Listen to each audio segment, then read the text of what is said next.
Buddy, it's in my garage. Oh, it's not an East Stance. So it is an East Stance. Fuck. Oh, we're going here. All right. All right, I'm happy to have you. This is Tyler Noseworthy. Me and him grew up we didn't grow up together, but we played against each other in Junior A. I absolutely hated playing against him because he was effective and he was a big body but skilled, hard to move. He had great chirps. I had terrible comebacks. No wonder him and Doodle are good friends. Yeah, right. It's anyways, Tyler, I'm happy to have you here, buddy. Minor hockey too, don't forget. Yeah, it's great to be here. I appreciate the invite. As soon as I put your picture out on the Instagram picture, just like Doodle, there was a lot of hype around it. There was a lot of, oh boy, this is going to be good. Oh, was there? Oh, geez, I don't know why. Well, I mean, when you spend a good portion of your life in the bar, you get to know some people, right? So, well, that's just Halifax in general. That's it. So I honestly, like your career is, you got a hefty career here. So I want to start back at the beginning, back when we played against each other, because that's when you kind of went down to the States, and I forgot to mention Australia in the beginning of the podcast, but Tyler also played in Australia, which is pretty impressive. We're definitely going to get to that, but let's talk. I want to talk. I guess you covered Bridgewater, Doodle, when you were here last time, but maybe Tyler, you have a different perspective on playing in Bridgewater, and maybe also Jimbo stories. Oh yeah, there's I don't know tons of those. Yeah, let's start playing back in Bridgewater. How'd you like it? I mean, playing in Bridgewater was incredible. It was one of those things where I actually got traded from Pictou to Woodstock over the summer, and me and dudes and Wiggy were living in Ocean Towers. And I remember hearing about the trade, and I was like, oh fuck, as sweet as that would be, and like, you know, there's good money there and stuff. I was like, I don't want to play with those fucking clowns. Like everyone hated Woodstock, right? So we're all living together. I was like, let's try and get me to Bridgewater. And then all of a sudden, a couple phone calls. Kate Paul traded to Woodstock in exchange for Tyler Noseworthy. We were loving it. Yeah, we were great. Excited for I actually got our buddy Alds to pretend to be my agent and call them because I just didn't want to go there. Yeah. That's incredible about that league. You just you can trade. You're your own GM. You're your own agent. I know you got your own, but you can if you want to wheel and deal, you can do it. Hey, just do it over Facebook chat. Yeah, you want to be an NHL agent? Start there. How's she going? I want to play there. Yeah. I didn't know that you guys worked that trade. I didn't know that you originally went to Woodstock. Yeah. Where were you before Woodstock? Victoriaville? Well, so I went from Victoriaville back to Pictou. I think that was my 18 year. So I started the year in Victoriaville, my 18 year, and then that wasn't for me. I fucking hated playing. Victoriaville. Oh, Victoriaville. Yeah, I hated playing there. The coach was a fucking clown. Was he a French guy? He was. And he was trying to get me to fight. And I'm not really much of a fighter. So I wanted nothing to do with that. It was probably my own fault. I got in a fight the first game there, but that was just by accident. You know how these things go. But then it was just snap show. Yeah, a bit of a hothead. But I didn't want to be that guy. Well, you already signed the lease, man. You didn't have a choice. We were making the deal happen, or you were living in Halifax and not playing hockey. How many English guys were on the team when you went to Victoriaville? Many? Any Maritime guys at least? There was 2 Newfoundlanders, and then Brad McDonald actually came there a little bit after me in a trade with I think Gatineau or whatever. Okay. So it got a little better, but I mean there was it was capacity, French guys and the coach. You was trying to make the most of it, right? Like that's your ultimate goal, pretty much. For sure, yeah. I was, it was cool, and it was still young in my junior career, so it was cool to play in the queue. But yeah, it was one of those things. I was just like, this isn't for me, and I had a lot more fun playing junior A. Yeah, that's good. Some people don't realize that when you're playing young, you're just like, oh, I'm in the queue. That's good enough for me. Some people don't realize the fun of it of just playing more ice time. Yeah, well, you don't realize so 6 or 7 years down the road. Yeah, maybe not. I guess barely breathing in beer league, and you're like, wow, these kids are only 60, 70. I was like, holy shit. There's always some good stories about billets. What were your billets like? In Victoria? Actually, before I answer, I'm going to tell you a story about my dad, because my dad played for Gatineau when he was younger. He actually played with Luc Robitaille, and when he had a billet back in the day, they used to lock the fridge. They put a chain around the fridge and the lock so we could only eat at certain times during the day. What? Absolutely ridiculous. That goes for a French billet for you. Anyways, sorry to interrupt. Yeah, no, eating tonight. You got to try to top that. That's a good one. Wow. Okay, so when I first went to Victoriaville, I was 17. I was a little bit mischievous. I was already a year junior. literally, you're a junior into me, so like, you know, I was a little more mature than I guess I should have been at that time. So 17, me and the other guy from Newfoundland get caught out at the strip club after curfew. Coach calls. Billets aren't cool enough to really make that call. No, he's asleep. Yeah, everything's good. So kind of got fibbed on there. Is that strip club? Yeah, sorry. Yeah, so nothing really came of it. But then when the next year rolled around, training camp, the coach calls me and he's like, Nosey, we're going to put the trainer with you and he'll keep an eye on you. I was like, fuck off. I hate this already. What does that mean, keep the trainer with you? You? Literally like, tight leash. You know, the trainer needed a place to live. And so this billet had 2 bedrooms. And so they sent me, and instead of another player, the trainer came over and kind of, that was just. The trainer as his billet dad. Yeah, that was the start of something that I just did not like. Did he speak English? Yeah, he was actually a good guy. Well, that's good at least. Yeah. Fuck. What was the food like? They feed you well? They did. You know, like the billets, no matter what, they're always the billet thing. They're always good for having a bunch of food in the house. Just, I love billets, man. You love them? Well, we had I only did too, had man. one billet, I think, the Pee Wee tournament, and then I guess Bridgewater for when we did weekend trips and shit. Yeah, I guess so. Yo, you have billets in Bridgewater? I thought you said you guys lived in Halifax. Well, we lived in Halifax, but the odd time we'd play like, 2 home games, like a Friday, Sunday, and play in Yarmouth in between or something, right? Yeah. So they would just find billets for us, and we'd like do like some events during the day, like pack groceries or whatever the fuck it was. Oh, okay. So we actually had a pretty good time the one time we did that in Bridgewater. And we were going out to that like shitty bar that was inside in that the mall. Yeah. that was. Remember you guys pushed me in the cart, remember, and wiped out? I went slide across the parking lot. Yeah, it was so cold that night. I ended up losing the boys. I just snuck into a bank there We to picked those try up in and the stay Florida warm. Scotia Bank in like the fetal position, trying to stay warm. Yeah. What? Oh yeah. Oh my god. So, like, we didn't have billets that much, I don't think, probably for that reason, but it was good. We lived across from the rink. What, Like, literally Bridgewater? across the Is street from it. Is that rink still there? The Bridgewater one? I think it's still there. I don't know what they probably just Yeah. use it for like high school and shit. I have no idea. I can't see them tearing it down. It's a No, It's a staple in Bridgewater. It's still a good staple ring, for for sure. sure. Are the Lumberjacks still a team? Yeah, South South Shore, Shore now. South Shore Lumberjacks. So those leagues change up all the time. Yeah. Who did you play for, Major Midget?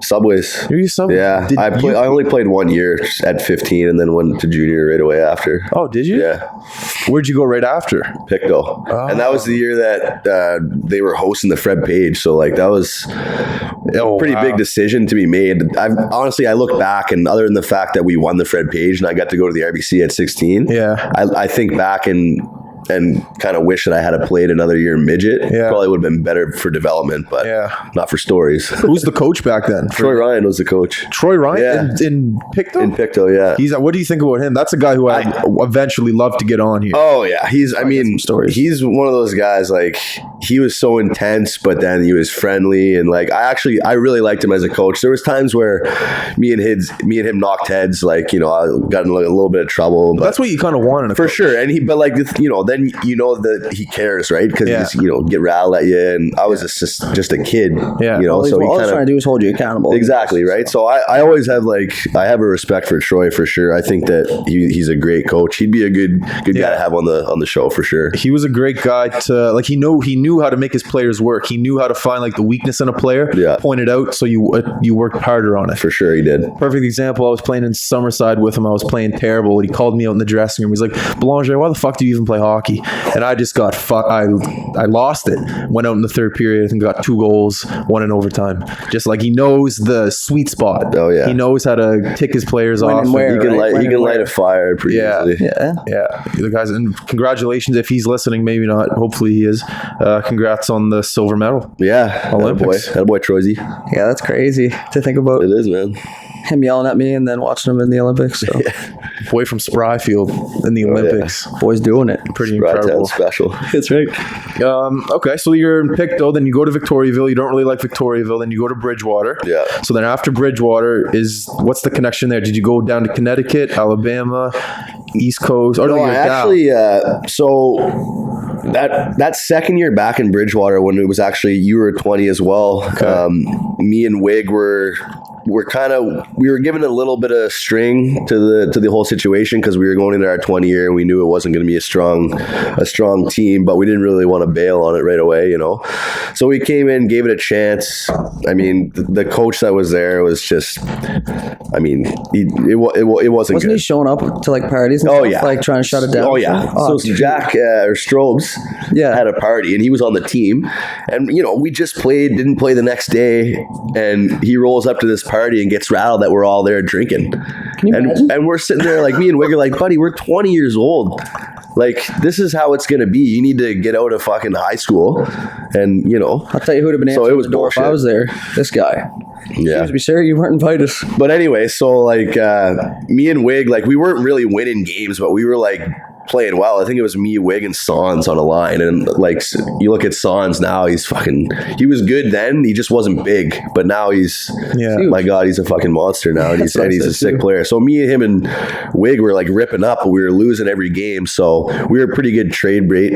Wig went to Yarmouth, as you know, because you stayed in the league as well. But I went out west to Dauphin. Whoa. Yeah. So that was probably the thing that was best for me, because without that, I probably wouldn't have got a sniff with pro hockey the following year. More eyes on you, different eyes. 100%. Yeah. Like there was a time in playoffs we were playing against Winnipeg, and the coach came in. It was like second intermission. He called me out.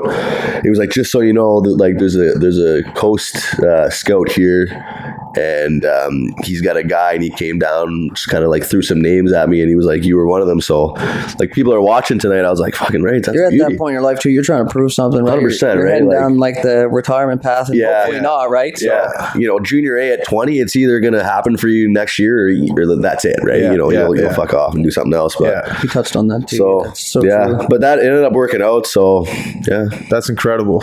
Well, when that happens in the room and someone comes down and like, someone's watching you, they got the clipboard out, it just does something to you. For sure it does. Certain people. Yeah. Some people just crush under that kind of pressure, right? Some people just don't give a shit. So, that's true. Some people do crush under that pressure. You gotta be a playoff guy, you got to be a playoff guy in the regular season. That's the game. In the hockey world, though, you call it Noseworthy, it's suitcase, right? But it was all good things. All good things. A lot of tracksuits. You're the guy who has a lot of tracksuits, don't you? You still got them all. Yeah, by being a thief. No, borrowing and forgetting to return does not make you a thief. I got a few. It's funny though. I got a few tracksuits. Like I got a Picto one. You got a Jeff Hum Picto top jacket. I get crushed somehow. I was playing Bridgewater and get to go to the Crusher House. What's the Crusher House? It's like they have a house there that they rent or something like that. Yeah. Isn't it? Jesus Christ. That's bad news. I don't ask a lot of questions. I'm just along for the ride. I'm still trying to get over that junior A coach busting in on you guys having some beers. Oh yeah, every time. What do you expect? You're having a beer. It's junior hockey. Yeah. Like what are we, 13? No, we're not. Crazy. Some of us are 20. Like I go down to the bar if I want. That was one of the last straws for me and Wig. We were like, what point of the year did this happen? Christmas? This was God no. I left my first game in Dauphin, I think, was Halloween. So I played 10 games. I think me and Wig both played 10 games. We were both sitting at like 20 points each, like just doing well, but losing every game. It was terrible. I think our last game was against you guys. We went in, and before the coach came in, we were like, boys, just so you hear it now, before like it's a big shit show, like we're probably done.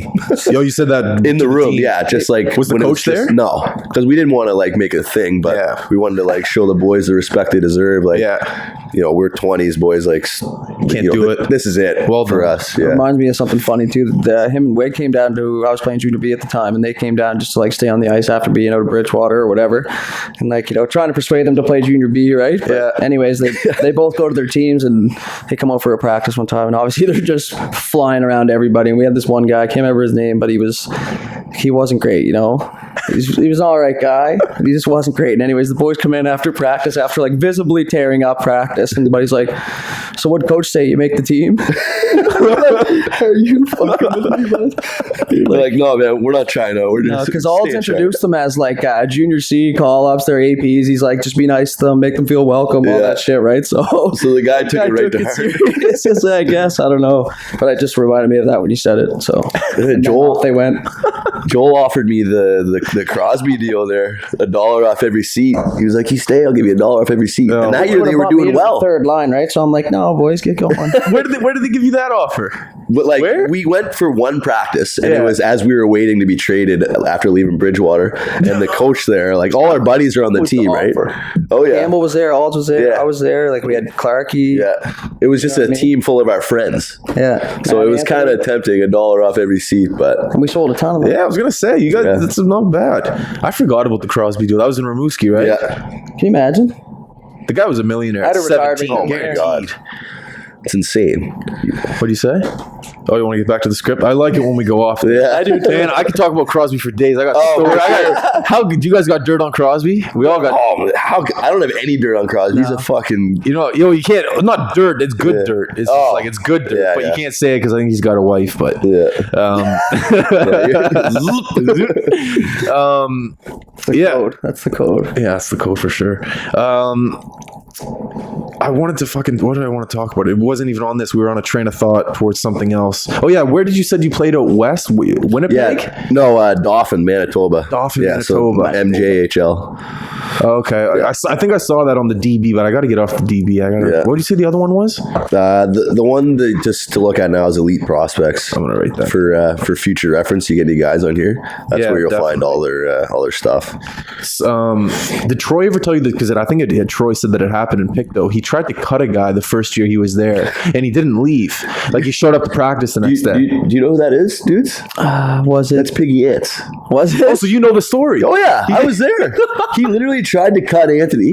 Yeah. And he was just like he must have thought he was joking. And then he showed up again, and I guess Troy liked his enthusiasm and played another game, fought another couple times, got speed bagged. I mean, finally the cord was cut, but I fucking loved it. I thought, and plus Piggy's a beauty, good guy to have around, right? So I can't believe I knew it was true, but not to that degree. Like I thought he said he came back for a practice and then left. I didn't know that he played another game. I mean, like I had a couple guys growing up playing like midget a couple times, but he got cut, and maybe he just misread what the coach said. I'm not sure, but he showed up the next time, coach cut him, and then he just kept showing up. And eventually, he was like, "Dude, Yeah, I appreciate it, but like, you got to be a mean prick to tell somebody a second time, like, "Hey, do you not get it, kid?" Like, it sucks you know? too, right? Man, I wouldn't be able to do that. Guy, yeah. I remember in Bantam AAA when I got cut to go to AA. When I left the room, the guy was like, "Just tell the kids you made it when you go outside, so it'll mess them up. It'll trick everyone." All right, That's ruthless.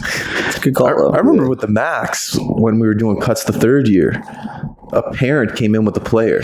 Like he was a guaranteed cut.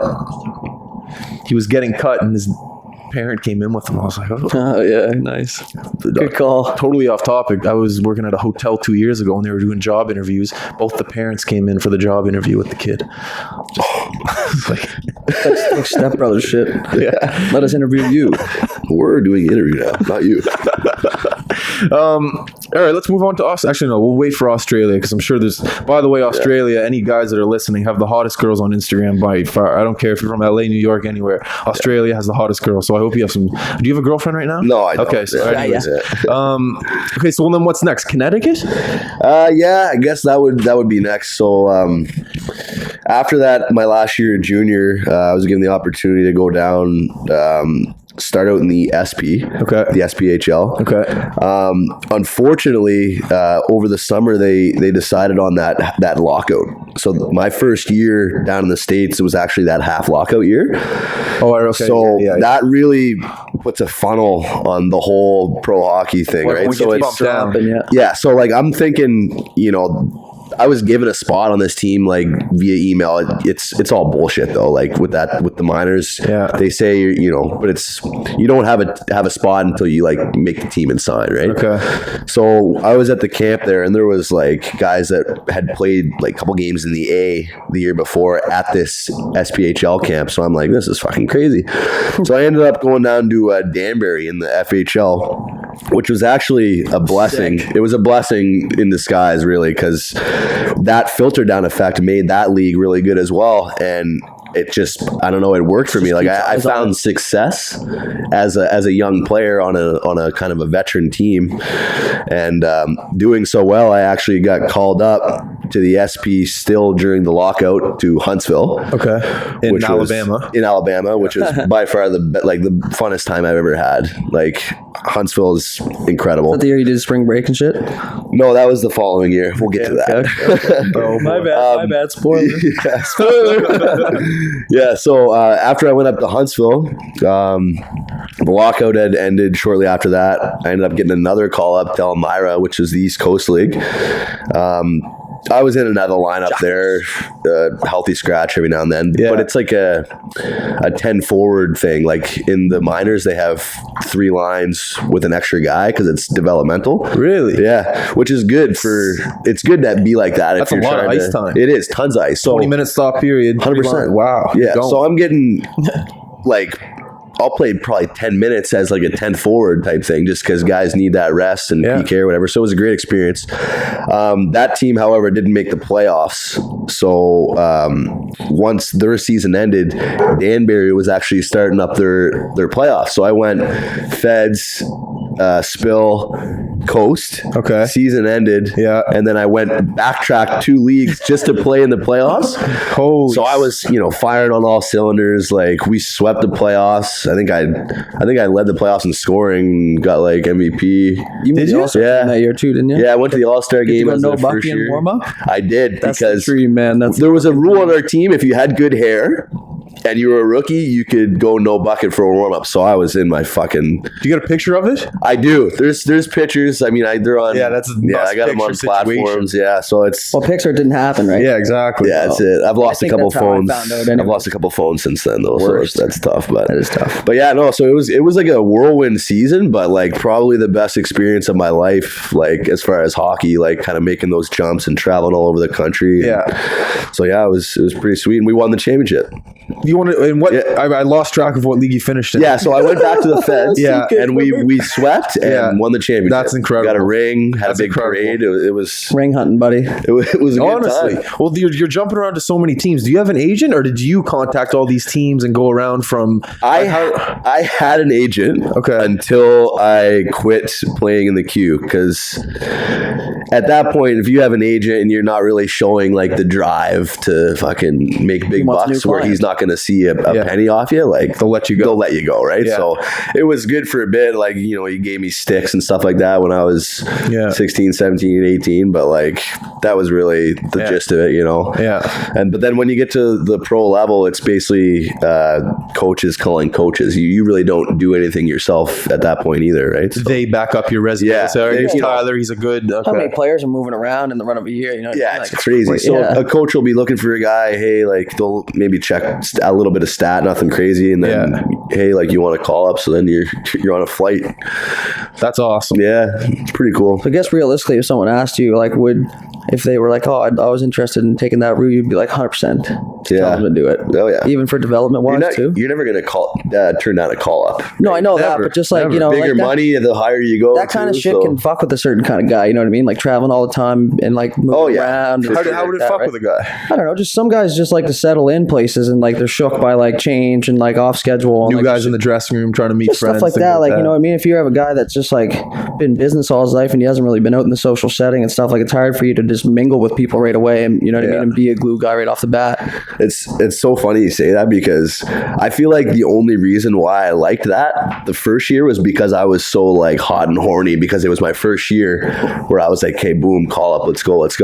But then the following year, this is where the spring break story comes in. The following year, I actually started out on a new team to the league in Bloomington, Illinois, in the SP. Okay. And I was doing well, like as like a kind of a rookie still, because I had only played so many games the previous year in the SP. Okay. And I was doing really well. I was like leading the team in scoring. So like there was call up opportunities, but like I liked my coach. We had a good thing going, and I was playing a shit ton, so I didn't really want to move. I got complacent, as dudes was just saying, but it's just one of those things. Like if it had been my first year, I would have been eager to get up that next to get level up there right or whatever. now. So I just kind of got complacent with it, and our team didn't make the playoffs or anything. So it's a whole new world for you, right? Too coming from here, and then you go there, and you're absolutely loving every second of it. You know what I mean? There's nothing that pisses you off. Then you're like, I just want to stay here. Like if you're a guy that's like, don't break it if it ain't broke or whatever. Don't fix it if it ain't broke. Then like you're just gonna roll with that because it's working.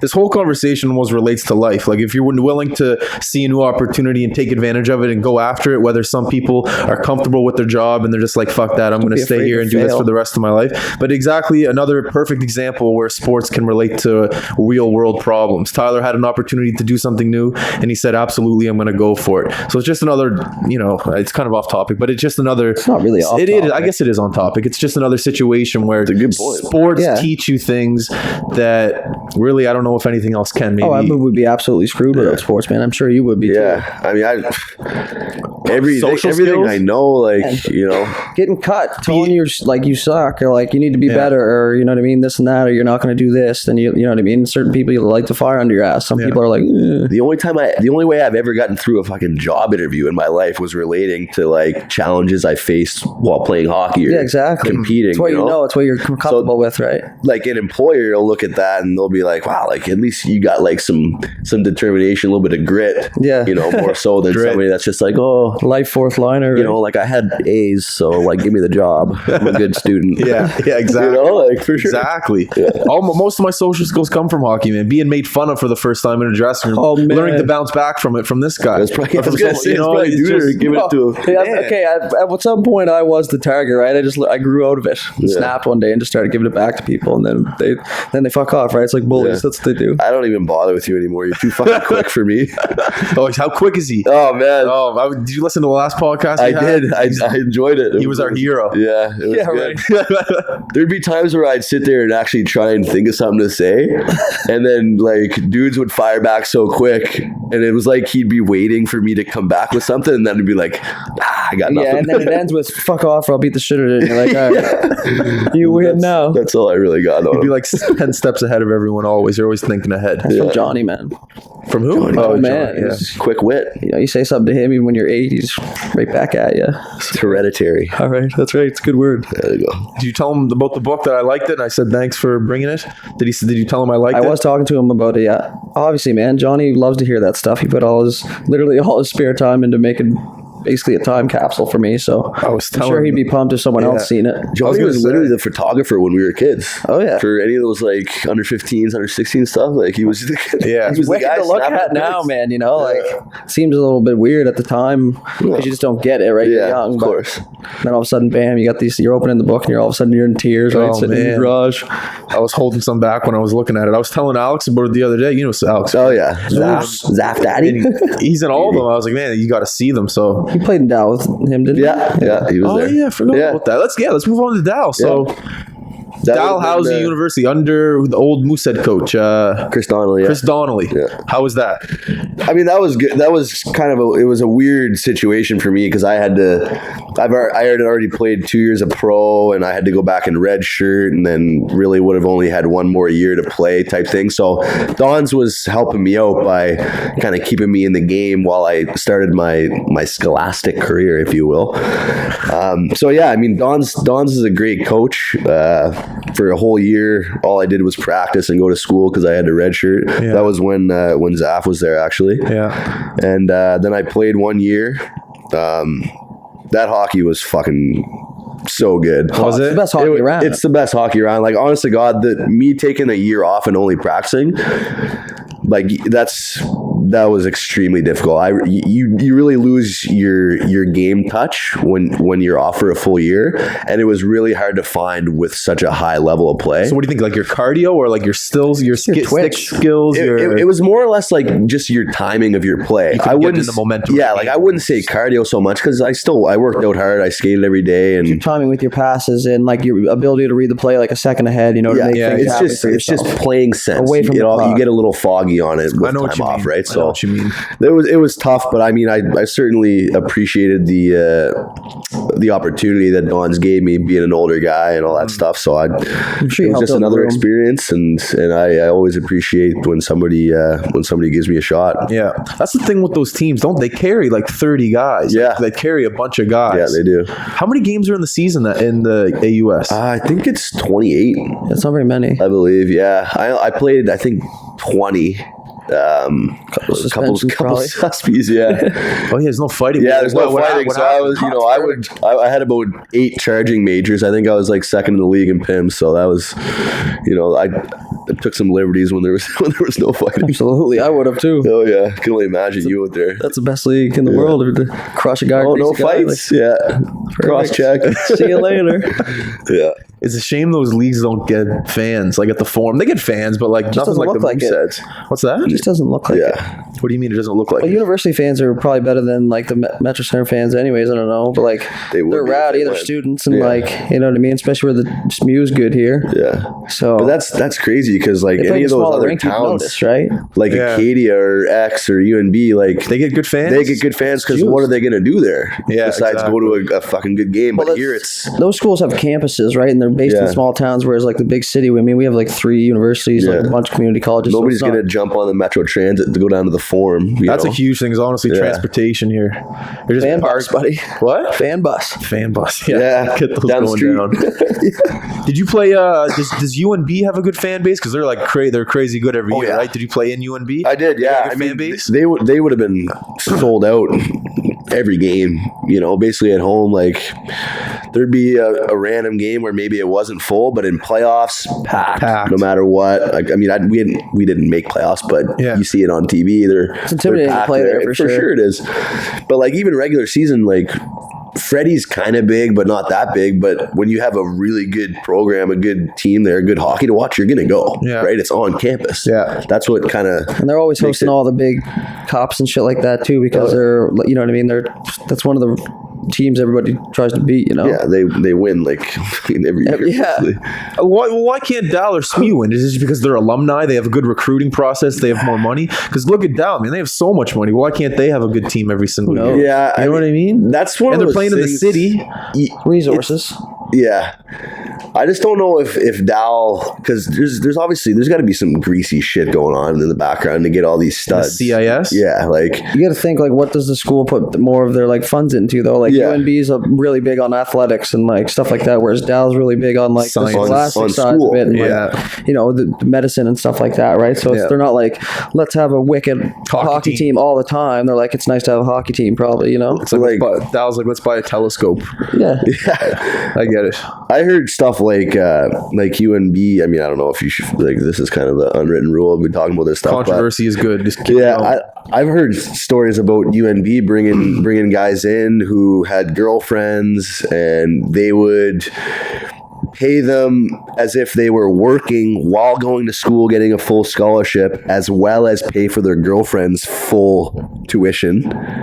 So, like, think about that. You're gonna get whatever guy's not going to the A. You're going to get whatever sick player wants to play hockey and get an education. And I just don't think that Dow like has any interest in doing shit, that. which you're not allowed to do that, right? I had no idea that this was a thing. Yeah, It doesn't it's matter what you crazy, say but anyways, because it's just word. You're not allowed to do that, but who's to say that people wouldn't do it? Yeah. Right? Yeah. So I think that's kind of where you get these studs and these. So would you say that all-stars. there's AHL caliber guys at UNB? Oh my God, 100%. Kidding? Most of the guys that leave UNB end up playing in the A the following year. Whether it's whether they just leave their playoffs and go join them for their playoffs, or it's waiting till the following year to play a full season. I didn't know that at all. Yeah, I mean it's crazy. They're such a good program. Yeah. Do you guys get sticks at Dow? Oh yeah, yeah. You You guys get get everything you need. You get everything you need. Yeah, there's no complaints about playing for Dow. I mean, Yeah. It's just outside the rink, the benefits you get. You kind of wish that you had the same opportunities as maybe some other teams did with. Yeah. Fuck, even I having got a good free ice time out of it. fans You know? That's right. What happened? We had a little All my Christmas friends. break, and I asked Duder if he wanted to come over for a skate. Yeah, I tell you what, we were doing a drill out of the corner, Oh, you're doing practice. and there was empty net, no one around. He was just trying to. I was just trying to stay sharp. Never hit him on the tape once, man. That just goes to show like how far behind you can be in a couple of years. Yeah. Everything in the feet, you know. Why couldn't I make a pass on the tape? Which was good at some point, so because I, take them off the feet. You got to practice like in a that's game it. situation, right? So that's what I was doing for you. That's all. It's just good coaching. I believe you when you say you take a year off. You're just out of rhythm. Oh man, that was the hardest part. Honest to God, I couldn't find and it was so quick too. So it was with 28 games. There's little room for error. Oh yeah, guys that are going are going. If not, backseat, bud. Yeah, that's it. I hate when I hear guys that almost made it to the NHL and they're like, I could have been there. It's like they were talking about this on Spit and Chicklets like a month ago. I think it was Bissonette was saying it. And you're just like guys that think they almost made it and they almost made it to the show. It's like, no, you didn't. You might have had 10 games maybe, but you would have been back in the A or the East Coast or something. If you play a full season in the show, you made it to the show. Other than that, 82 games. You're just somebody who kind of got a sniff. Unless you played one game and then you're saying you played in the show. I probably would do that. All three of us would do that. Yeah, that's so true. Absolutely. That's the other side of it. We're passionate. So I played I think 27 seconds and I took a penalty, but I had my name on a Yoon. Yeah, so. I got a fresh twig. And go to Elite Prospects. I'm in the NHL game right there. That's Minus 2 somehow. But when a guy like Biz talks about it, that guy's played several seasons. That guy knows what the grind is. Yeah, for sure. So you can understand where he's coming from when he's talking about that stuff. Yeah, absolutely. Yeah. That's a great guy who took advantage of his opportunities outside of the rink with his personality and the radio. Oh, are you looking at the thing? Yeah, I'm just trying to learn a little bit about my friend as well, Well, I just went over his hockey DB. I just wrote down everything that I knew about. You know more about me than I do. Yeah, I know, but I already spoiled one thing. So. And then I went on his Facebook, but we're not friends, so I couldn't look at any of his pictures. I went on his page, and it's just him. Don't be shy, Belly. Having a good time. Just a click away, my friend. I should have. Yeah, I should. Friend request. I don't remember the last time I added about that, right? All right. Well, let's move down. Let's go down under. All right. Down under. Yeah, down under. That was a great experience. Honestly, God, I had no idea what I was getting into. Yeah. Let's talk about the connection first. How it happened. Yeah. Okay. So I was playing beer leagues with these fucking guys in the East Hants League, which I heard that you are now interested. Have now been Beer's recruited. Back there, it's warming up. Yeah, I like that. So, anyways, we're playing in the beer league out in East Hants, and I'm thinking about going back to the States. I'm not playing at Dow anymore. I'm just going to school. I'm thinking I'm a little bit bored, so completely I wanted to go back. Beer league team, by the way. Wanted to go back and what'd you say? Completely ruins the beer league team, by the way. Oh, sorry about that. Just bailed on the boys. Yeah, but anyway, so I was thinking about just switching over to online classes and going back to the States playing pro. So I reached out to my old coach in Huntsville, and he was like, "Yeah, come on down." So I jumped right back into it. Yeah, probably about a week into that, I got an email from a guy in Sydney, and he was like, "Hey, I got your name from so and so. Just wondered if you'd be interested in coming to play in Australia." And I was like, "Fuck."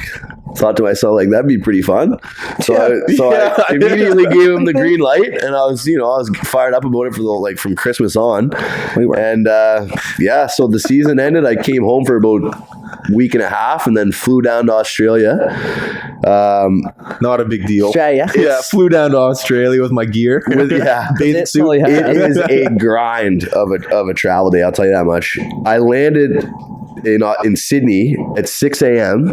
and played my first game at 3 p.m. I love it. In Australia at a town called Newcastle. It's 2 hours outside of Sydney. How'd you get to the rink?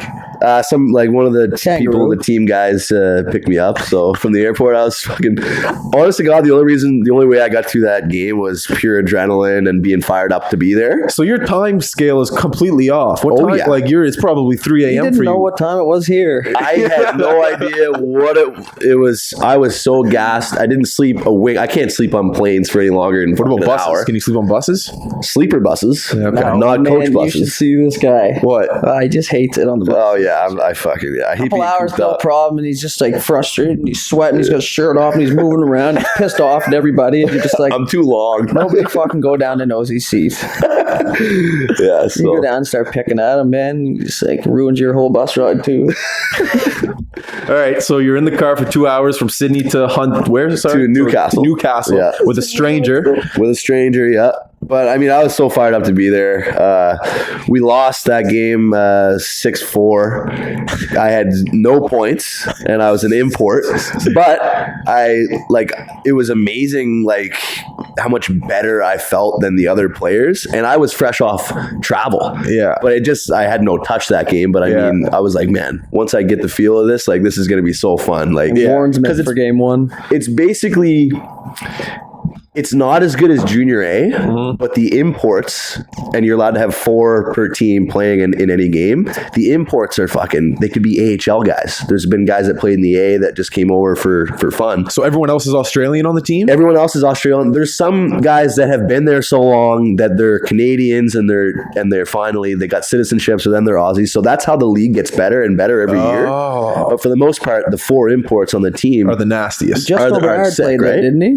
Sorry? Jesco Bernard? Yeah, Jesco Bernard played last year. He's there right now? No, he played in Perth last year, and then went right to Pensacola in the SB and had a really good year. I think he had like 30 goals this I year. just remember because we talked about him last time. You were reading through the book. Remember? Oh yeah, because he played it for Moncton. And like McCausland and those boys. Yeah. But he didn't go back though this year. No? I'm surprised because It's funny too, their because most imports, people they did don't so even well. realize there's hockey in Sydney, and not to be mistaken with ice hockey. Yeah. Oh yeah. Because you can't say hockey or else they think it's field hockey. So I actually got in a bad tendency when I was down there of calling it ice hockey, which is very un-Canadian of me. But when people are like, "What the fuck is this guy talking about?" Ice First hockey, of all, like, they think I no sound shit. like a. Right? Okay. Yeah, it's funny. It's different, right? It's different, but you know what's funny?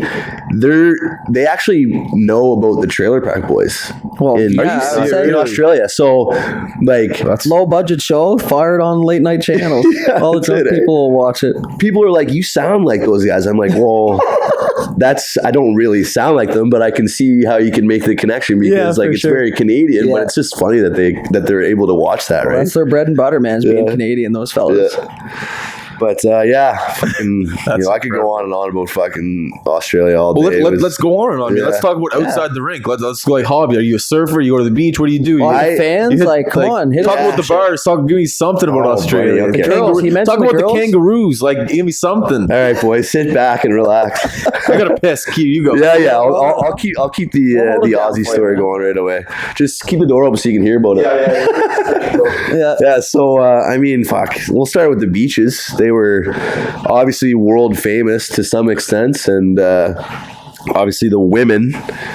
It's crazy. I don't know if boob jobs are less expensive there, but it seems like every fucking girl in Australia has fake boobs. Neck problems leaving there. Yeah, back problems or something. But anyways, the beaches are unbelievable. It's so tropical, and that's right up my alley too. I fucking hate. If you went up to some random girl on the beach and you started talking to her, and she was like, "What do you do?" and you said, "I played for the Sydney Bears ice hockey team," do you think that she would know? No, she'd have no fucking clue. But first of all, like, if anyone asked me a question, I got this all the time, I would respond as I normally would, but the look on their face by the way I was talking, it was like they thought I was like mentally challenged or something. I swear to God. So then I'd catch myself like looking back at them like, this person actually like thinks that I'm fucked just by the way I'm talking.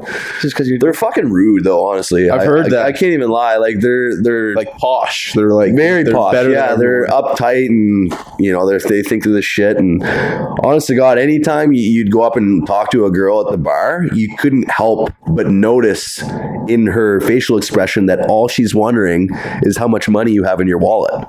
Oh man, Literally, that's like what it's like.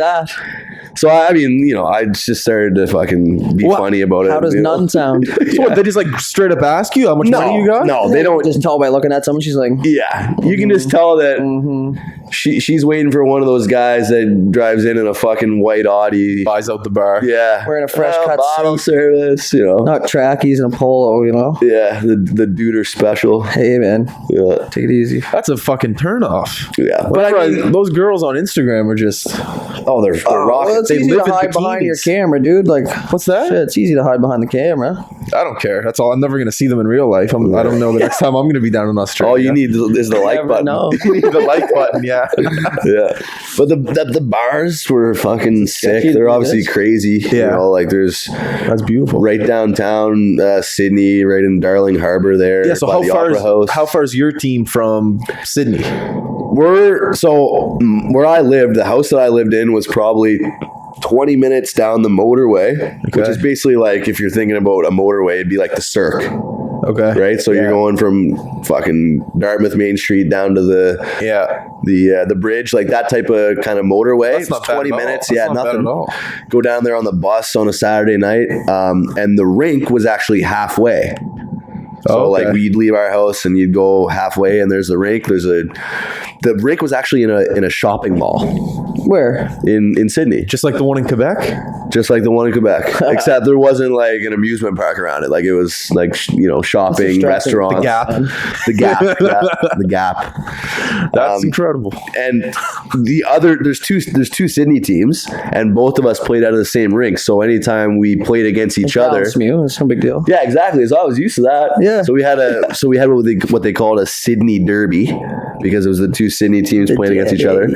They would sell out those games and there'd be maybe like 1,000 people there. Whew. Yeah, so that was pretty cool. And obviously ice hockey is not big in Australia. Yeah. But those who came to loved it like so much. Just like anybody else. Not so much groupies, like super fans, right? Like super fan is a groupie.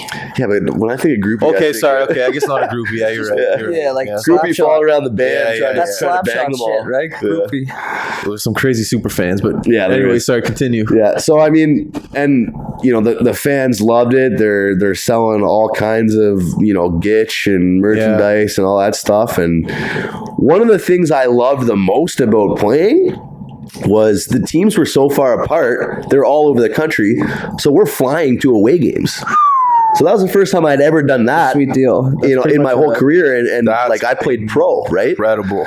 So like this, and you're getting to see a country that you've never been to before, flying around. Absolutely, you get to see all aspects of it then, right? Yeah. Like you're going from minor hockey to like battling with your parents or other parents to get to games, to then finally you get up to the bus life, and then you're like, okay, now we're flying to away games. Where you went from the pink bus in Bridgewater to standing on the way to fucking games to fuck it, let's fly. Playing beer league to going to Australia, flying around.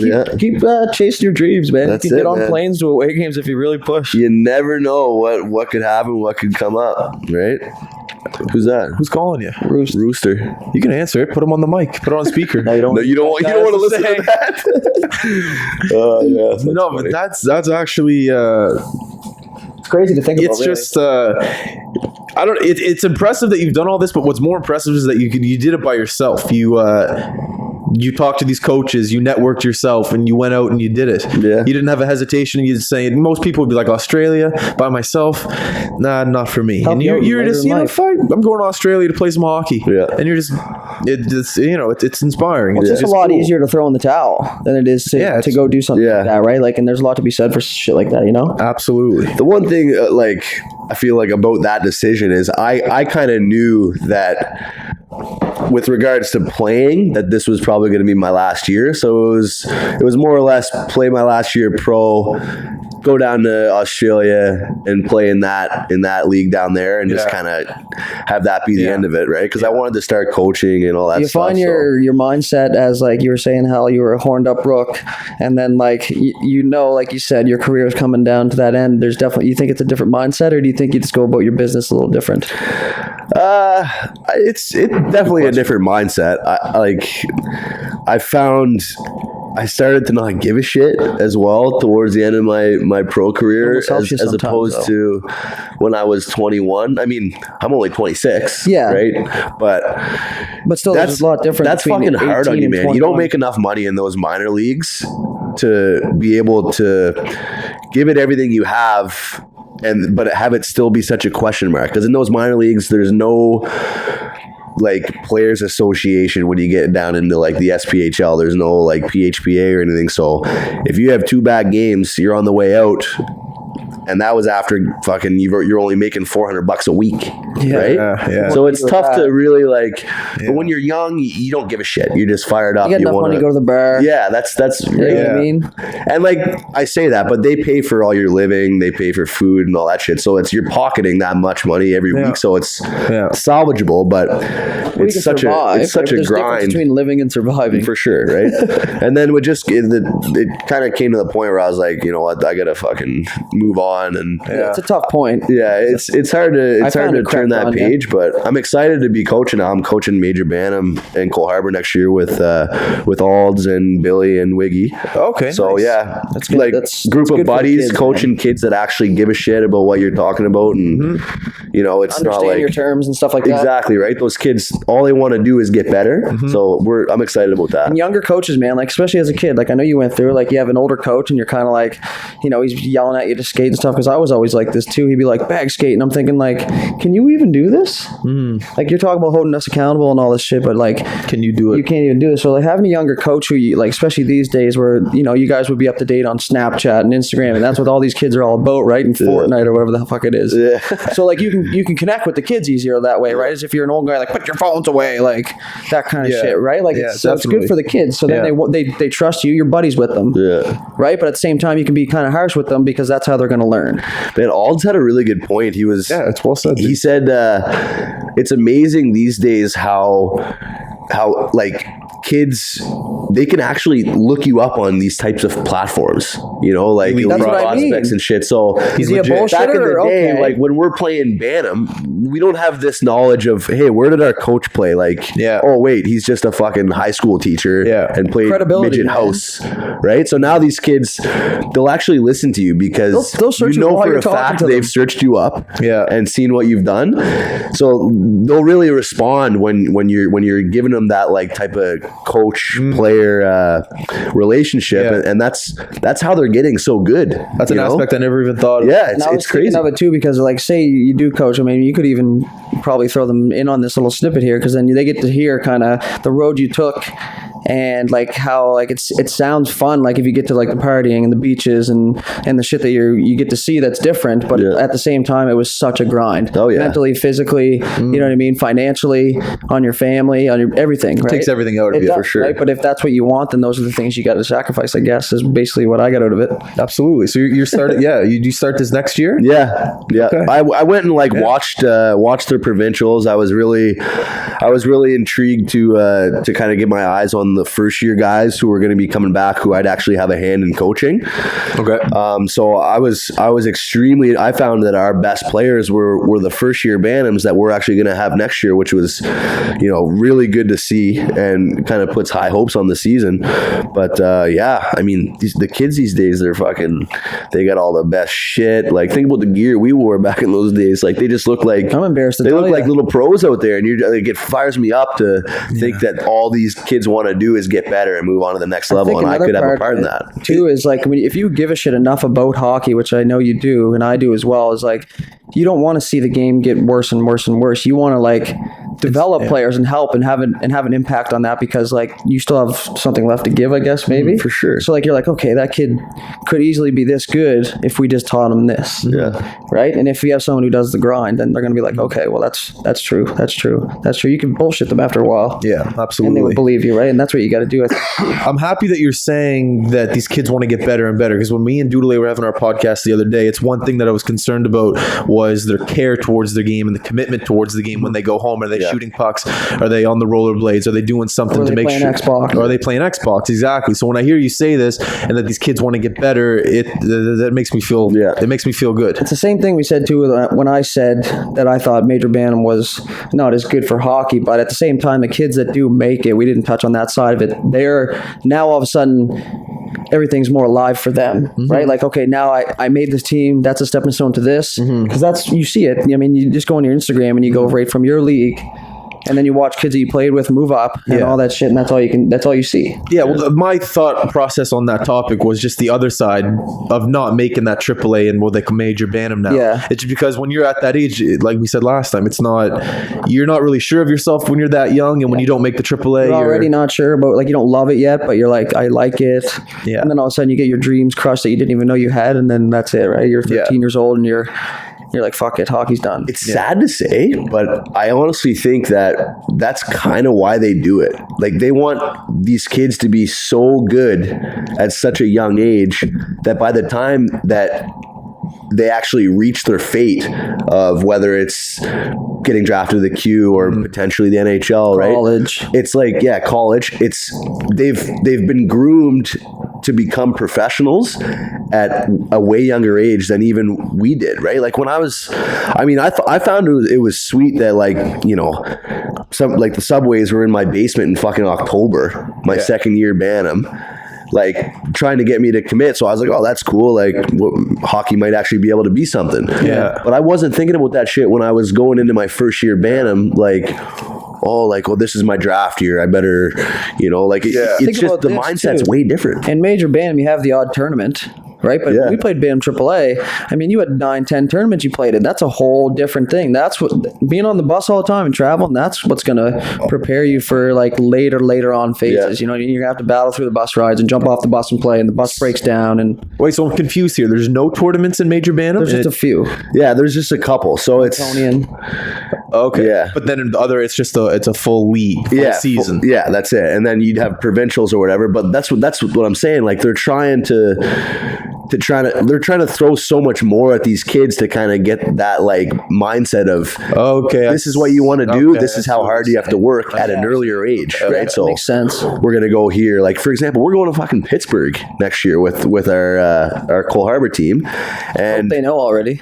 what's that? I hope the team knows already. Yeah, well, we told a couple. And they're pretty fired up. It's not really a surprise. We talked about it with the boys, but it's actually not fully set in stone. We got to make sure that Danny can get us a couple games. There's always that stuff. But we're trying to get 3 exhibition games. The first one against maybe like a B caliber team. Yeah. But we want to get spanked when we're up there too by a team, right? So Danny was mentioning to Wiggy that they got a team that could be top 5 in the whole country for Pee Wee age in USA or Pittsburgh. Canada? In US. In US? Yeah, so of all US. Yeah. So I mean, you don't want to necessarily get spanked too bad by a team and get the boys' confidence down, but it's also important for these kids to see what's going on in another country, another part of the world, and how hard you have to work in order to get to that next level. Because look at these kids, look at those kids, right? Yeah. So that's good. That's going to be cool. I think it's going to be a great experience for the kids. Absolutely. International play, the Quebec tournament. I ate humble pie that whole tournament, man. Yeah. Playing those kids. Where did we play? Colorado, I think it was. Dude, I can tell you all the teams we played. Okay, go through it. Your memory is fucking We played crazy. Victoriaville at the opener in Quebec. I remember we threw mini sticks into the crowd. Yeah, we should have won that game. And I watched Tommy hammer his off the glass fucking twice. Like, you know what I mean? And we lost 2-1 to them. I threw my mini stick behind the bench that game. I know we played Colorado. We played the Connecticut. We played a team in the mall. We played. That was when we played the Kelowna Whalers. We also played the Kelowna Rockets. We played. Did I say Austria already? Who's the team that broke Solis' arm? That was Pittsburgh, I think. Oh yeah, we played Lemieux's son. We played the Pittsburgh like Bees or some shit. It wasn't the Penguins. But I thought Lemieux's son was on the team. No, Fuck, maybe I can't remember I that could've kind been of wrong. stuff, but I remember we played 9 games because that tournament's so cutthroat, right? You lose one fucking game. It's like March Madness. Yeah, you're done. But it is humbling. You're right. Yeah, I was going to say I'm looking forward to going to watch you guys coach. I want to see if you guys do any like Jimbo shit or like, you know what I mean? I'd like to see. You got to be careful these days about pulling Jimbo shit, you know? Yeah. So did you ever, any of the coaches you ever had go nuts other than Jimbo that you can remember? 'Cause I know people love hearing about that shit. You mean like minor hockey? Oh, anywhere you've ever gone. Oh my God. My coach in Dauphin got on Sports Center for fucking harpooning twigs across the ice. Oh, that was him. Yeah, you remember that? Yeah. Man, that was nuts. So he's just yard sailing everything off the bench at the refs. And I remember... Were you on the bench? I was. Yeah. And I remember talking to my liney beside me. I was like, watch this. So I kind of like slowly moved my body to the side and like presented my stick into an open area, knowing it was just bait. And right away, he grabbed grabs it, fires it, actually hits the ref in the leg, and it was on SportsCenter. I was like, yes, that's exactly what I wanted to happen. That's incredible. So yeah, I mean, you see some crazy shit. Because Like, you were there coaches. for. I remember someone told me a story. So like I think it might have been, I won't say the coach, but anyways, the coach in Major Midget, he brought his laptop in and just like hammered it off the wall and just screaming at the boys and shit. You know what I mean? 'Cause That's not getting the boys. but it's like how you supposed to be serious when you watch the coach, like, because you were there for the Gatorade one. Yeah. With Jimbo. Yeah. I've never been on the bench with a coach who launches shit though. That's awesome. God, I'd love to be a part of it. Jimbo's a legend. I love eh? that you baited him.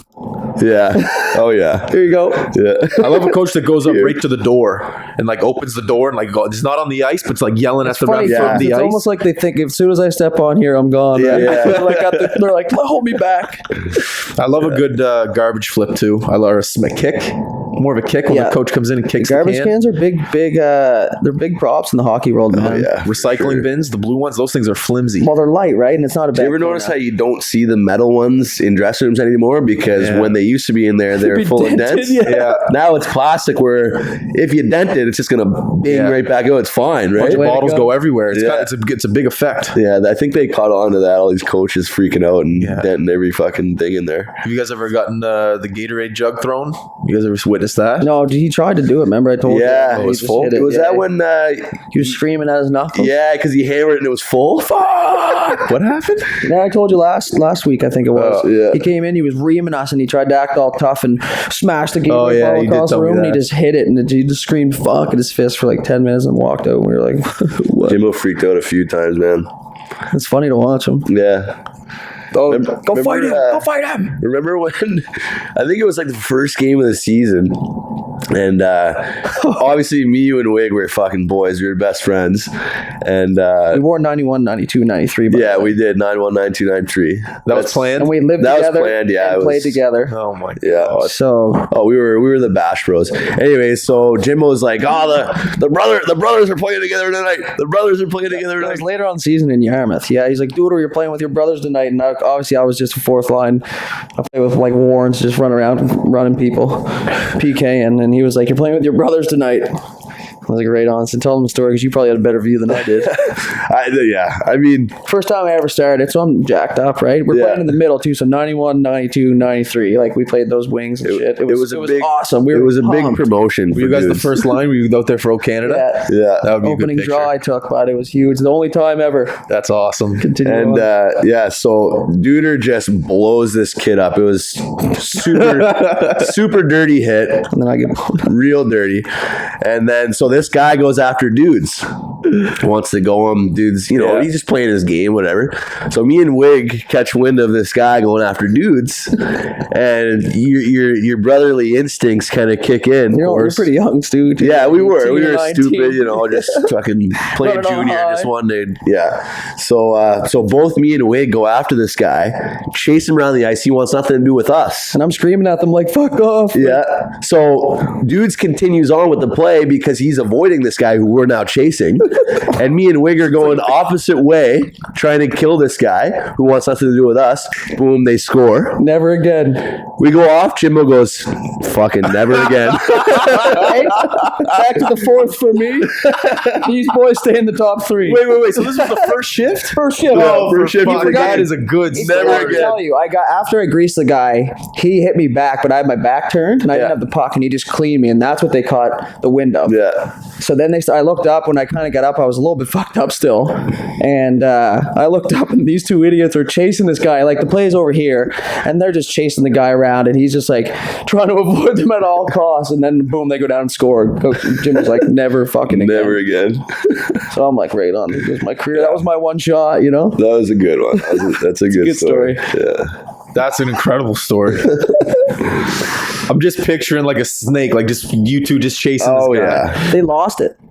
It was awesome, man. I never felt more safe in my life. It's a good feeling. There should have been a point where one of us just kind of should have tailed off and continued with the play, but I think both of us wanted it. We wanted the satisfaction. I held everybody down by myself. Well, should we tell the story about our fight? Do Our first ever. you want to about the yeah, tech? you guys You weren't scrapped. on the team, though. I don't. think. No, but I remember the fucking Facebook picture there. Yeah, Well, it started with text messaging. I was at lunch. I was just getting tired of people telling me I didn't fight. So I was like, fuck it, I'm going to fight somebody I He was the know. biggest pussy I know. He was right. Blanche. Pretty much how it went. Yeah. I remember I was sitting at the lunch table. I was eating my ham sandwich, and dude like texted me. He goes, "Hey, we got to go tonight." And I was like, "All right."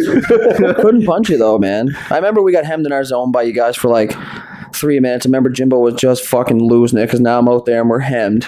Just running around like an idiot trying to kill anybody. And finally I seen you from the other side of the ice and I was like, are we doing it? And we did it at center ice. It was at the end of my shift. I was exhausted. Yeah, well, at least you were positive exhausted. I was I guess about to go take my gear off. Yeah, I guess So I was like, fuck it, let's do it. And I remember that when you punched me the first time, I was like, holy fuck. He actually hit me and it hurt. This is real. Like it stunned me for a second. I was like, whoa, okay, this is how this goes, right? Because that was my first tilt, your first tilt. It was my second tilt. Oh, you didn't tell me that. I wouldn't have fought you. Trying to take your fight B. No, but I didn't even know I got you. I was numb though. I like, when your adrenaline's going, you can't even feel anything. I don't even know if I hit you or not. Yeah, you did. That's the best part. I don't think I hit you, but I did realize at that point that like when you're in that moment, you don't even give a shit. Oh, you know what I mean? no. But I remember somebody told me that was there that it just looked like I couldn't punch you, and that's probably just because I remember just I have to be some pissed off to fight, right? true story. Before we fought, and I knew I was gonna fight. I was in the classroom and I was watching George LaRock videos and how he did it. And what I saw, he just essentially just tugged people and got them off balance, and then just kept feeding them. He just grabbed the jersey, I didn't do my fight strap up either. Rook mistake. Maybe I just didn't have the piece on my pants, right? No, you were just a big jersey tuck guy. Yeah, true. I want to look like Dougie Gilmore. If you got to look like him, you got to play like him. But it didn't really work. But anyways, the feeling after fighting is like blissful. Oh, like, yeah. I miss it. Like I'd never like fight at the bar or anything like that. But like getting in a fight in hockey is just the feeling after. It's it is insane. And your teammates appreciate it too. That's the best part, right? Oh, like, you just lose, you do whatever it takes for something better to happen for your team just because of that. Yeah. That's just the way it is. It's a feeling that can't be described until you actually just go through it. Yeah. I'm not a big fan of it. I won't lie to you. No? I like being amped up and fired up and shit, but I mean, like I said, I just have to be so fumed to start punching people, right? Yeah. So I'm just like, fuck it, right? I'll try and talk my way out of it or something. Yeah. It's too much effort, man. I get like, Talk your way out of it. That's classic. It sucks if you like are a fighter and you got to do it every night, just like that documentary we saw the other day. That's different, but like, if you get to do it once every blue moon, it's a good feeling. True, I guess so. I might buy a punching bag and do something. We're at almost at an hour and 10 minutes here. What time's your game at? What? It's not my game. I thought you said you had a game at 8. The Leafs. Can't you see my shirt? Oh, sorry. The guy. Christ, man. Like, here's the thing about being a Leafs fan, right? You watch the playoff games because, the future looks bright and all that shit, but, like, you just never know. So, you take the playoff games in stride. You guys watch them in your garage? Absolutely. We got 2 TVs. Got both TVs going. I won't tell you what else goes on. I'm sure I can guess. The guy upstairs, he has Boston socks on. The guy from Newfoundland. Oh, Newfies love the Bruins. I couldn't understand. They love it. I was up there having dinner with him, and he was talking at dinner. I didn't understand a word he was saying. Nice, you'd understand, didn't you? Oh yeah, You're from Newfoundland? Yes, boy. See, that's another thing you're supposed to get into, man. I didn't know he's from Newfoundland. I didn't add him on Facebook. All right, how's Newfoundland doing? Oh, I mean, Newfoundland. You were there recently. I was there recently. My little brother lives there actually, so I went to see him. He's doing well. He's 20 years old now, which is crazy because it was the first time I was legally allowed to drink with him. So that was fun. Legally, yeah. Your brother and my brother are the same age. Yeah. Just freshly 20. So, but yeah, other than that, I mean, I fucking left there when I was. It's just something people wouldn't know. 4 years old. Yeah, they wouldn't know it about me right? other than my last name. Noseworthy, Noseworthy, yeah. All right, well, I'll ask you a quick question. I got a buddy that's getting married next year, and we're kind of wondering where to go for the bachelor party. Would you recommend Newfoundland rather than maybe going down to... I don't know. We were thinking maybe going to Boston or something, but we don't know if anyone can afford it. Wicked awesome clam chowder. Well, unless you're going to Vegas.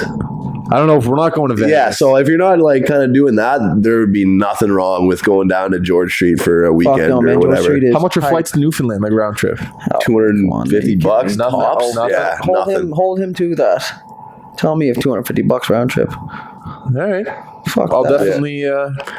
That's an idea. It's a good time, man. All right. There's bachelor parties, so it's good place for rippers. People are friendly as hell. Like, Yeah. They want to talk to you. You've been there? I've never we been. went down there for Junior B Atlantic, so it was hype. We We slept 2 hours before we played the opening game. I want Tommy to get. I want Tommy to get on here so we can tell Me us. too. So you can tell stories about when you guys played against each other in Junior B. Those were I some lit 'em good up, fucking you times. mean. Those were some good stories. Yeah, and minor hockey, man. Partying at Tommy's house. There's all kinds of topics we can cover on that shit, man. It's just, All right, I got nothing else to say unless you got something else that you want to ask. I got everything out of him that I want. Fire away, duder, because you know more than fucking anyone else, probably. yeah, see, I'm learning a few things myself here tonight, right? It's nice to go on the fly. Oh yeah, I did want to ask about you. Southern barbecue in Alabama, was it good? Oh, yeah. Was it the real deal? Oh, Good it's question. I'm a big it's barbecue amazing. guy. Yeah. From what I hear, honestly, I didn't really hear God, about Alabama. I feel like that's a really different hockey community. So it is, but it's incredible. Like when I played in Huntsville, there's 9,000 to 10,000 people at every game. So it's Alabama. special treatment at bars and shit too. Oh yeah, we got there'd be places where they'd shut down the VIP balcony, and we would just finish our game. They'd have our post game meal up in this huge nightclub VIP balcony with beers on ice and food for the players. That's shit you want to hear. Yeah, but that's only because it's like kind of a small but biggish town in southern U.S. talk about Southern hospitality. Oh yeah, crazy, Chris. man! Huntsville was unbelievable. That's where Because that's where I heard most of your stories out of too. Yeah, I got some good ones. Some a little too R-rated for the Well, you radio can't station. tell. you got a job, don't you? I gotta mind what I talk about. So That's the worst part. Right? People professional now, you know. Yeah. You can put your face like this. Can't see my face. Oh yeah, I forgot we're videotaping. Good at. See, I told you forget your. Buddy, I forget when we even got here. So We were driving here. Dudes was like, "Where are we going again?"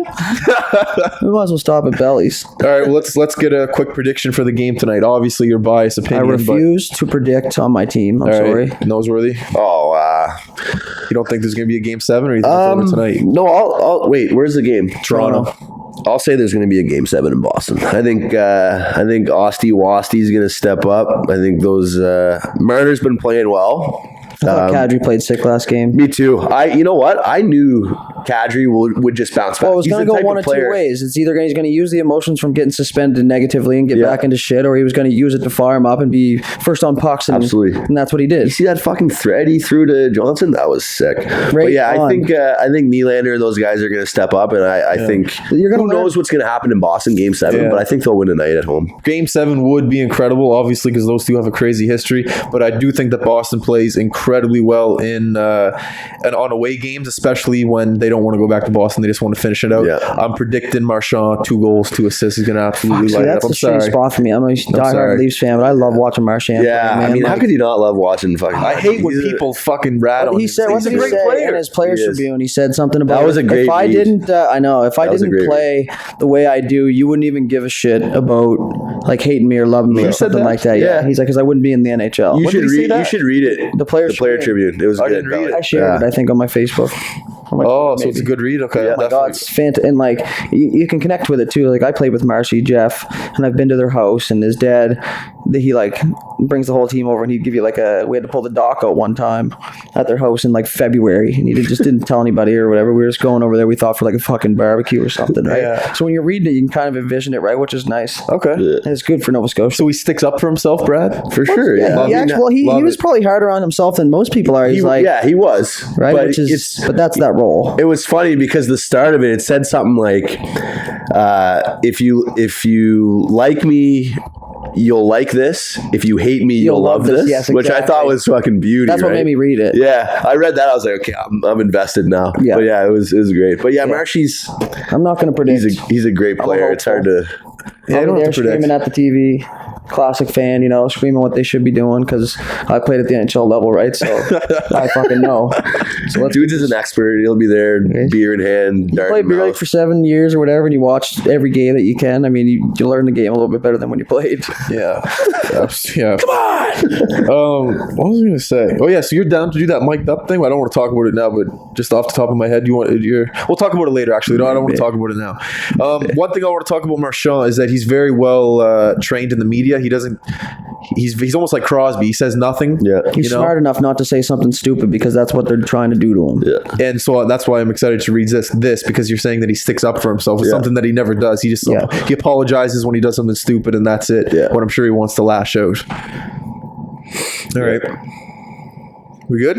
We're good. I mean, unless you guys got anything else. Well, no, we're gonna. The fact that you said you have stories from Alabama and you haven't spread them out yet, we're gonna have to do that. We'll get you back for sure. Yeah. I'm happy to come back for round 2 for sure. Yeah. Christ, yes. Aren't you coming back Friday with Jordan? Well, I guess. Yeah. Oh, that's what I was informed. You guys are gonna.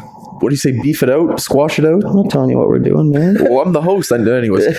Friday He needs show. a script. Yeah, I need a script. That Friday will never be here. All right. To all the listeners out there, thank you very much for tuning in. The past 3 episodes have been incredible on the download aspect. Tons more content to come. We got Andrew Graham and Spencer Cameron tomorrow. Wednesday we have Quake Matthews. Thursday is going to be video content day, and then Friday, like I just said, Jordan Thomas and then Doodle is going to be coming back. Coming for you, Tomsy. So yeah, like I said, thanks again for listening. We appreciate it. Tyler, once again, thank you for coming on, man. Thanks for having me. I had a great time. You're gonna be back? I'll be back for sure. Sounds good. So that's all we got to say now. High button note.